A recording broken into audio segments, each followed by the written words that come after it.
टीका सिर पे। जी सर। कहाँ के रहने वाले हैं पंडित जी? मुजफ्फरपुर बिहार के रहने वाला हूँ, गांव पुरुषोत्तमपुर है। अच्छा, बिहार के रहने वाले पंडित जी। जी। पूरे देश में फाइल चल रहा है, पिक्चर चल रहा है पंडित जी, पूरे देश में। हाँ। एक आध जगह में नहीं। हाँ। बराबर।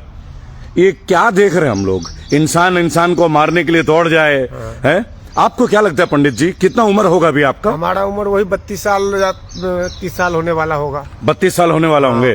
काम करते होंगे ना? जी सर, 13 साल से परमानेंट जॉब करता हूँ, ड्यू कंपनी प्राइवेट लिमिटेड। अच्छा, यही कासना साउथ साइड में। ठीक है ठीक है। एक बात तो बताइए, जी सर। देश में कहीं पे किसी जाति को किसी जाति से भी डर है क्या? आप बोलिए तो पंडित जी। सर डर तो नहीं होना चाहिए, लेकिन कुछ ऐसा वो ऐसे आदमी है जी, जिनके कारण जो है सो वो डर डर के भी जी रहे हैं जी। और कुछ लोग चाह करके भी मैं इनको नहीं परेशान करूं, लेकिन फिर भी कुछ लोग उनके पीछे आकर उनको परेशान करवाते हैं, भड़काते हैं। जी है ना? बिल्कुल, इसमें कोई कहीं कैसे किंतु परंतु नहीं। आप मुजफ्फरपुर में के रहने वाले हैं भाई साहब, है ना? हाँ। हमको याद है बचपन में मुजफ्फरपुर में भी एक बार दंगा हुआ था, बहुत पहले। हाँ। मेरा भी उम्र हो गया 45 साल के ऊपर पंडित जी। आप मुजफ्फरनगरपुर में कोई प्रॉब्लम है बोलिए तो? कोई प्रॉब्लम नहीं। आपके गली मोहल्ले में कोई दिक्कत है? घर के ठीक सामने मुसलमान भाई लोग रहते हैं, आप चलिए वहाँ पर जी, आप उनको हमारे प्रति या उनके प्रति बोल के देखिए। हम लोग एक गांव है जी, तब पूरा सारा गांव का आप जाते रहते हैं जी। आज तक हम लोगों में ऐसा हुआ ही नहीं जी। अब एक दो हैं ऐसे लोग जी। जो अपना राजनीतिक होता है ना, किसी का तावा मोटा है, किसी का पतला है, जी। वो सेकने वाले लोग जो है ना, जी। अब वो तो उनका काम ही है सेकना। जी। तो वो सेकेंगे नहीं तो उनका काम चलेगा कैसे? ये भी बात ठीक है। हम लोग तो मिडिल क्लास आदमी, हम लोग तो चाहते हैं वो भी जिए हम भी जिए। अगर वो सही रहेंगे तब तो उनके पास हम जा करके कुछ भी बात हो, कुछ भी सिस्टम हो, उनसे सागर संपर्क कर सकते हैं या वो हमसे संपर्क कर सकते हैं। वोट देते कि नहीं पंडित जी? हम तो वोट तो भैया हम आज से 13-14 साल पहले दिया, उसके बाद हम वोट देना ही बंद कर दिया। क्यों वोट देना क्यों बंद कर दिया? वो बात नहीं है, हम सिर्फ वोट देने जाए क्यों? वोट दें या फिर वही आज नहीं कल वो सारा सिस्टम वही होगा, तो फिर उस फायदा क्या है? हाँ, कुछ अच्छा हो रहा है उसमें जाकर के हम सहयोग करेंगे, वोट में टाइम। अच्छा, एक सवाल हम पूछेंगे जी। ये आपका बाजू में दिखाइए तो क्या है? ये अनंत है। ये अनंत है, बराबर जी। और गले में हनुमान जी है। हनुमान जी हैं, हनुमान जी को मानते हैं। और ये जो गमछा है जी, ये गमछा बीजेपी के आने के बाद लगा है या पहले से यही रंग करते हैं? हमारे घर में अभी ये हुआ है जग जी, जनेऊ करवा के। अच्छा, बच्चे का जनेऊ हुआ है ना, अच्छा, तो पीला वस्त्र उस्त्र लाल पहनते हैं। नहीं तो हम गुरुजी ऐसा कुछ भी भगवा रंग और ये रंग नहीं, हम जानते हैं हमारा रंग, हिंदू हो मुस्लिम हो सिख हो सबका रंग एक ही है, काट के दिखा दो। अगर गलत है ये रंग आ जाए उनमें या हम में, तब कहो कि हमारी ये अलग है। आज देखिए पंडित जी, अभी आपसे हम बात कर रहे हैं ना जी, तो यहाँ पे एक राजन गुप्ता जी हैं जो गाली लिख रहे हैं आपके लिए। हाँ। अब आपने कोई बुरी बात तो कही नहीं है, किसी को गाली तो आपने दी नहीं है। ये देश में ऐसी भावना क्यों आती है कि कोई अगर भावना भी करे? वो आपके सामने है, अब हम क्या बता सकता हूँ। देखिए एक बात पूछेंगे पंडित जी, घर परिवार के आपके लोग जी किसी के दिल में नफरत लेके घूमते हैं क्या सड़क में? है ये क्या? आज मैं गिर जाऊं, कोई हमारे पास वहाँ देखने वाला नहीं, मुसलमान भाई भी आए, क्या वो हमको जान बचा देगा? तो क्या हमारे घर वाले बेगला देंगे कि तुमको पानी पिलाया भाग जाओ? ऐसा है किसी का घर वाले? तो आपको जिला दिया तो सही है। ठीक बात है भैया, सबके प्रति दोस्ती अपनापन रखिएगा, बिल्कुल है। एक ईंट जो है ना, रस्सी इतना सॉफ्ट होता है, वो ईंट को बार बार घसते घसते घसते घसते ईंट को काट देता है। आप एक इंसान है, आप इंसान को नहीं बदल सकते हैं, आप उसको सिस्टम चेंज कर रहे हैं, तो आप इंसान को बदलिए ना। जी जी। एक बात आपसे पूछना चाहूंगा पंडित जी, हमारे धर्म में कभी भी किसी के प्रति कड़वाहट नहीं है, नफरत नहीं है। हम किसी भी धर्म को देखे, कोई धर्म में दूसरे धर्म के साथ अन्याय करने को जुर्म माना जाता है, बराबर। लेकिन अभी हम लोग देख रहे हैं देश में कोरोना, आप भी तो पूजा पाठ करते होंगे ना पंडित जी, बराबर ना? है इस कोरोना में कितने ही लोग पंडित भी जो पूजा पाठ नहीं कर पाए, लोगों के घर बंद रहे, अनुष्ठान बंद रहे। क्या प्रेम और सद्भावना की कमी रही है कहीं? नहीं। बोलिए तो। कोरोना में जब लोग मरे, सभी धर्म के लोग एक दूसरे की मदद के लिए आए कि नहीं? आप बोलिए तो। एक दूसरे को है जब वो सब्जी बेच रहा था तब हम लोग पूछ रहे थे, नहीं है समय कोई जब हम लोगों पे ब्लड चढ़ रहा था तब हम लोग पूछते थे। उनका स्वार्थ था ना कि वो हमारे घर पर आकर के सब्जी दे जाएंगे। जी जी, उनका स्वार्थ था। आज 90 आदमी हैं जी जो स्वार्थ से जीते हैं, जिनको मौका नहीं मिल रहा है वो साधु है, जिनको मौका मिल रहा है भैया वो साधु है। जी, मैं साफ मिडिल क्लास के आदमी हूँ ना, चोरी करता हूँ, मेहनत मजदूरी करके कंपनी में अपने बच्चा पालता हूँ एकदम सब भाई से है। वहाँ पर बहुत सारे घर में जाता हूँ, हिंदू है मुस्लिम है सब कुछ है। जी। वो हम भी इंसान है, वो भी इंसान है। ठीक कह रहे हैं पंडित जी। अगर उनको मैं नहीं समझूंगा, वो हमको नहीं समझेंगे, तो फिर ये विनाश हो जाएगा। क्या लग रहा है पंडित जी, एक बात बताइए, इतना तो किसी के दिल में मतलब किसी को एक दूसरे के प्रति नफरत नहीं है? आज एक बात बोलिए, इतिहास का हवाला बार बार दिया जा रहा है, हम मानते हैं बहुत जगह अनीति हुई, बहुत जगह दंगे हुए, लेकिन इन चीजों से आगे बढ़ के निकलने का टाइम है या इन्हीं पे चर्चा और इन्हीं चीजों को दिखाने का टाइम है? हमको तो सबको सिमट के एक साथ लेकर आगे जाना है कि हमारा इंडिया महान है जी। कि हम इसको अलग कर दो, उसको अलग करो, उसको मारो, तो इसी में परेशान रह जाएंगे, तो हम आगे कहाँ बढ़ेंगे भाई? ठीक बोल रहे हैं भाई। करने के लिए हमारे पास समय कहाँ रह जाएगा? हम आप 5 आदमी है, हम जी। 5 को उसको पीटने लगेंगे, तो हमको जाना है गेट पर, जी। तो हमको आगे बढ़ना है, तो मैं आगे बढ़ूंगा कि 5 को उसको तो सिमटाऊंगा, 5 को चल भाई जो होना था सो हो गया, चल जो छोड़। अब भाई सब लोग साथ में रहेंगे, आगे बढ़ाते हैं, इसे करते हैं, अच्छा काम करते हैं जी। कि अब ये करेंगे वो करेंगे, तब तो भाई उल्ट हम लोगों की एक जिम्मेदारी बनती है कि नहीं पंडित जी, बिल्कुल बनती है। हमें कि अगर कोई हमारे ऊपर, मान लीजिए कोई हिंदुओं के ऊपर नफरत करता हो, तो मुसलमानों की जिम्मेदारी बनती है कि वो आगे आए। उसी तरह अगर आज अन्य धर्मों के ऊपर उंगली उठे, तो क्या हम लोगों का फर्ज नहीं बनता कि आपसी मोहब्बत को बढ़ाएं, प्यार को बढ़ाएं, सद्भावना को बढ़ाएं, या यही चलने दें, खून खराबा चलने दें क्या हमारे देश में? ये तो फिर वही है, सर्वनाश कहता है कि जब मनुष्य विनाश मनुष्य पर छा जाता है, बुद्धि विवेक मर जाता है जी। तो जब जिसको वही है करना, तो वो तो भैया देखिए कुत्ता है, उसको आप नहा दीजिए, खिला दीजिए, और नहा के छोड़िएगा, वो जैसे जाएगा आप कहीं वहां पर लिपट जाएगा मिट्टी में। ठीक कह रहे हैं। उनको आप समझा नहीं सकते हैं। समझने वाले भाई को अगर ये बात हमारा बुरा लगे तो भैया माफ करना, लेकिन मैं सही बताया हूँ, तुम भी भाई हो, तुम्हारा भी मम्मी पापा जन्म दिया है, उसका भी मम्मी पापा जन्म दिया है, उसका भी घर में परिवार है, हमारा भी है, तो सब लोग मिलजुल के ये हिंदुस्तान को नया और हिंदुस्तान बनाओ। इसमें हम आप सब लोगों की तरफ से हमसे जो सहयोग हो, हम आपके साथ हैं। कहने का मतलब एक है कि मर्यादा पुरुषोत्तम भगवान श्री राम, उन्होंने भी सबको प्यार ही दिया था, बराबर। जब अन्याय हुआ तो उन्होंने रावण का वध भी किया, बराबर। लेकिन अगर हमारा देश अब उभर रहा है, अब विश्व में हम अपना परचम लहराना चाहते हैं, तो हमें अपने पुराने जख्मों को मिटा के भर के आगे भी तो बढ़ना होगा ना, या पुराने जख्मों को रोज एक दूसरे के सामने ला के क्या करेंगे पंडित जी, आप क्या बोलेंगे? वही ने मैं कह रहा हूँ, ये सब बेकार है, सब भुलाया जाए, अपना सब आदमी एक साथ होके नया इंडिया बनाया जाए, अच्छे काम किया जाए, हिंदू मुस्लिम भाई सिख ईसाई सब भाई जितना भी अपने हिंदुस्तान में खुशी से रहे, अच्छे से रहे। एक बात बताइए पंडित जी, बहुत सारे लोग अभी लिखते हैं मेरे को, मुसलमान दुश्मन है, क्या देश से उनको निकाल दिया जाए क्या? ऐसा होता तो वही निकाल देते, हमारा आपका बोलने से वही निकाल देते ना। नहीं, इनको कहाँ निकाल के फेंक देंगे, कहाँ रख देंगे भाई? भाई वो भी तो इसी का हिस्सा इनको कहाँ रखेंगे? वो तो कहाँ, कौन सा नया प्रदेश बना देंगे इनके लिए भाई?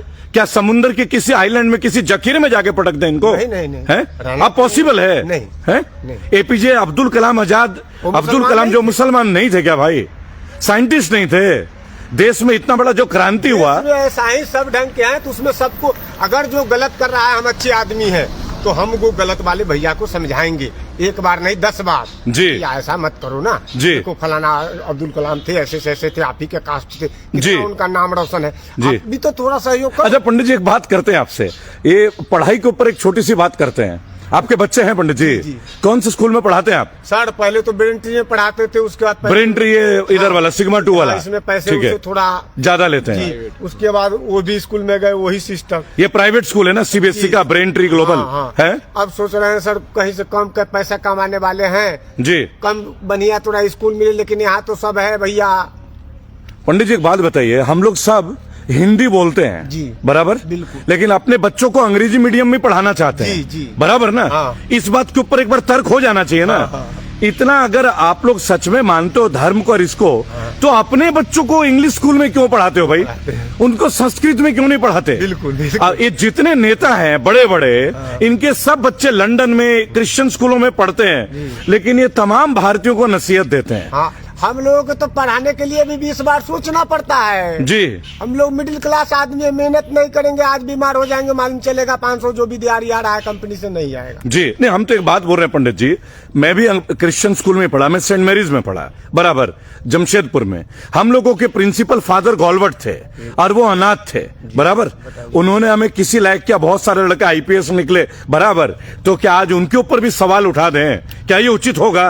उस महान आदमी के लिए उचित होगा जो जो हम लोगों को डिसिप्लिन सिखाते गए, नहीं, नहीं। वो मानवता को धर्म मानते थे सबसे बड़ा। नहीं। हम जब किसी अस्पताल में जाते हैं, हम जब देखते हैं नर्सेस को, भारत में सबसे ज्यादा नर्स क्रिश्चियन है, आपकी जानकारी के लिए।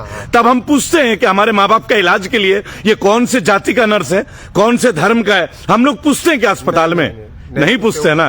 तो वही तो हम आपको गुरुजी बता अच्छा, ये वाला बाइक का नाम क्या है पंडित जी, बोलिए तो? टीवीएस अपाचे है। TVS Apache. ज्यादातर अपाचे और ये बाइक का मैकेनिक मुसलमान ही पाते होंगे आप। 100 में 100%।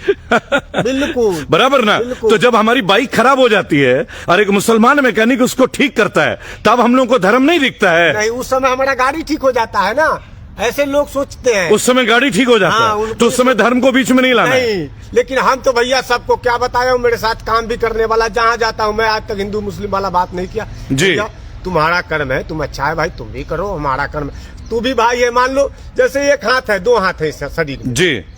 अब देखिए राजीव, ये राजन गुप्ता राजन जी फिर से हमारे बारे में लिख रहे हैं। राजन जी, आप अगर चाहें तो मैं आपका नाम ले रहा हूं। राजन गुप्ता जी, मैं एक बात पूछना चाहूंगा कि हमारे देश में ना सद्भावना का विषय शुरू से रहा है। ये देश है सद्भावना के लिए, शांति बराबर कैसे है? जी। आज हम आपके एरिया में घूम रहे थे, आप मेरे को दिख गए, तो मैंने कहा एक बार आपसे बात कर लें, ठीक है ना, क्योंकि भगवा देके बराबर, नहीं तो ये लोग क्या बोलेंगे कि हम आपको बुला के ले आए। नहीं। ये अंधे लोग हैं, इनको ये बात नहीं समझ में आएगी, जा रहे थे बराबर ना। आप दोस्तों, एक छोटी सी बात है, इससे पहले कभी मैं आपसे बात किया क्या आज तक? कभी मिला हूं मैं आपसे? बराबर। नहीं। हम आपको देख के रोके ना कि पंडित जी 2 मिनट बात कर लें, क्योंकि मुझे लगा टीका है, हाथ में कलावा है, और ये बाजू में भी आपका काढ़ा पहनते हैं, और ये जो गमछा है आपका, ये बिहार बंगाल में सभी पहनते हैं, बराबर। और हमारे दादा के दादा भी पहनते होंगे। तभी कोई पार्टी तो नहीं था ना? नहीं था। है ना? ये केसरिया रंग था हम लोगों ये का। कह देने के लिए जी। ये उन पार्टी का, ये है वो पार्टी का, देखिए ये कुछ नहीं है जी। ये सब सोच है जी। एक सोच है और कुछ नहीं है। जी। भाई अब ये बताइए, अब इसको हमको जरूरी पड़ेगा जी। तो इसको कोई आदमी रहेगा, वहाँ मुसलमान हो या कोई भी आदमी, हिंदू भी हो जी। अगर उसका सर फटा रहेगा तो मैं उस समय में उसका बंडेज पट्टी खोजूंगा, किसी से बांध दूंगा, ले भाई तू हॉस्पिटल चल, खून बंद रहेगा। क्या बात है वो पंडित जी, सोचेंगे ना हम। बराबर। किसी को बचाना जरूरी है पहले, यही है ना हमारा यही अपने जीवन में। सब भाई से भी कहता हूँ, जो भी भाई गाली भी देते हो, कोई बात नहीं भैया, थैंक यू, अच्छा नहीं लग रहा है तो गाली देने इसके लिए थैंक यू। लेकिन भाई एक बात सोचो, अगर हमारा ही भाई बिछड़ गया, कोई मुसलमान के यहाँ चला गया, क्या या कोई ऐसा कारण हो गया, उसके यहाँ पानी पिला दिया कुछ, तो उसको मम्मी बाहर निकाल देगी घर से कि मेरा बेटा नहीं है? तो क्या आपका बात स्वार्थ है तो आप उसको रख रहे हो जी। और ऐसे नहीं भाई, सब हाँ गलत करता है, हमारे हिंदू में भी करता है। हाँ। हर आदमी अरे जो गलत करता है उसे फांसी में चढ़ा दो ना। गलत तो सब करता है, बस जो गलत उसे फांसी में चढ़ाओ, क्या दिक्कत है? समझाया जा सकता है, एक बच्चे हमारे भी करते हैं, उसे समझ के भाई है मेरा भाई जी, जी। 2 बार कहेंगे 3 बार कहेंगे, वो अपने आप अच्छे से समझ जाएंगे। ये करना वो करना, ये सब फंसाना और बवाल का जड़ है। जिस स्कूल में आप पढ़े थे पंडित जी, या जहाँ भी आपके बच्चे पढ़ते हैं, उस स्कूल में अन्य जाति और धर्म के लोग भी तो पढ़ते होंगे या नहीं पढ़ते हैं? हाँ पढ़ते थे, बराबर ना। उसमें 7-8 तो हमारे मुसलमाने दोस्त थे, छोटू था, करीम था, मतलब बहुत सारे दोस्त लोग थे। और अभी भी इस बार भी गया हूँ तो खान साहब हैं जी, हमारा दोनों में मतलब जी अच्छा से दोस्ती है जी। तो एक बार ट्रेन से हम वही दिल्ली हमको ला रहे थे, उनका काम था जर का जी। तो उनको मालूम नहीं था कि ट्रेन में मैं सिगरेट पीऊंगा तो पकड़ा जाऊंगा। हम तो भाई खेलने वाले कूदने वाले, तो हम कह पीना ले अच्छा। टीटी आए पकड़ लिया भैया, मैं उनके लिए माफी मांगा, तो मैं वो उनके लिए नहीं, हमने सोचा ये आदमी हमको ले जा रहे हैं। अच्छा, अगर इनका इज्जत नहीं तो मेरा इज्जत भी नहीं है। ठीक बात है, मैं उनके साथ तो जा रहा हूँ ना। ठीक बात है। तो मैंने अगर माफी मांगी, कहीं पे पंडित जी ऐसा नहीं लगता कि धर्म अपनी जगह बहुत मजबूत है सभी का? बिल्कुल है ना। हाँ, अपना भारतीय भी अपनी जगह बहुत मजबूत है। बिल्कुल। अगर कहीं कमजोर है, आपको लगता नहीं कि सरकारी तंत्र कमजोर है, जहाँ रोजगार फेल होते हैं, कुछ नहीं है, जहाँ गरीबों को बच्चों को आज भी प्रॉपर स्कूल नहीं मिलता नहीं है स्कूल बढ़िया है? बोलिए तो हमको बताइए ना भैया, मैं तो परेशान हूँ, मेरा 100 लाख। ये लोग कभी सोचते हैं कि सरकारी स्कूल से मेरिट के बच्चे कम क्यों निकलते हैं? हमको नींद नहीं आता है गुरुजी, मैं गुरुजी गलत बोल रहे हैं भैया, रात भर हमको नींद ना आए। गरीब को सबसे ज्यादा क्या जरूरी है? शिक्षा और चिकित्सा, यही चाहिए ना हम लोगों को, या और भी कुछ चाहिए? थोड़े चाहिए, भगवान शरीर दे ले, दाल रोटी कमा लाएंगे, बच्चे के पढ़ने के लिए शिक्षा होना चाहिए। अब ये सब करिएगा, अब वहाँ भी हमारे भी बच्चे जाएंगे, वहाँ हिंदू मुस्लिम डिस्टर्ट करेंगे, वो पढ़ेंगे कपार, वो क्रिमिनल बन जाएंगे 1 नंबर, वो 1 नंबर बेकार बन जाएंगे, उनका अंदर तो द्वेष भावना होता जाएगा। तो ये सब मिटाओ, अच्छे से रहो। क्या संदेश देंगे? आप हिंदू हैं, हाँ, मैं भारतीय, देखिए मैं हिंदू बाद में मानता हूँ, भारतीय पहले मानता हूँ। मैं तो सभी भाइयों से यही अनुरोध करता हूँ, हिंदू मुस्लिम सभी भाइयों से, भाई सब लोग एक भाई है, खून एक है, सब लोग खुश से रहो। अंध बंड के चक्कर में मत पड़ो, अपने अपने काम में रोजी रोजगार में रहो। 3-5 के चक्कर में जो कर रहा है वो अपने आप ठीक हो जाएगा। क्या बात है, मतलब आज जो गलत करने का कोशिश कर रहा है वो भी सुधरेगा, वक्त उसको सुधारेगा, भगवान सुधारेंगे उनको, है ना? वो अपने आप, उनके ही बच्चे सुधार देंगे उनको। हम आप सुधारने के लिए कोई जरूरी नहीं है, क्योंकि वो भी कहेंगे ना कि पापा वो अंकल को देखता हूँ इतने अच्छी बात करते हैं, आप कैसे करते हो जी, कहेंगे ना जी। तो उनको अपने शर्म आएगा कि यार मैं तो आपको नहीं लगता पंडित जी, ये वक्त पे जब हम लोग इतने अगर हम लोग आज मजबूत हैं, देश हमारा मजबूत है, जिस देश में प्रधानमंत्री जो हैं पिछड़े वर्ग से आते हैं, जिस देश में राष्ट्रपति जो हैं वो अनुसूचित जनजाति से आते हैं, उसके बावजूद भी अगर हमारा राष्ट्र मजबूत ही नहीं हो रहा है, और कितना मजबूती चाहिए हमारे देश में? मजबूत होगा गुरुजी, बोलिए। इसमें जो है सो आप कह रहे हैं वो हिंदू है मुस्लिम है, हम एक चौकट लगाया, नॉर्मल सी बात बता रहा हूँ मैं, अपने घर में एक चौकट लगा जी। उस चौकट में जब दीमक घुस जाएगा जी, तो चौकट कैसे रहेगा? तो चौकट को मजबूत करने के लिए दीमक को बाहर करना पड़ेगा ना। तो सबको एक साथ रखना होगा, सबको एक साथ, सभी जाति सभी धर्म को एक साथ रखना होगा, तभी जाकर के वो दीमक भागेगा। और नहीं तो हम उनके प्रति गलत, वो उनके प्रति, ऐसे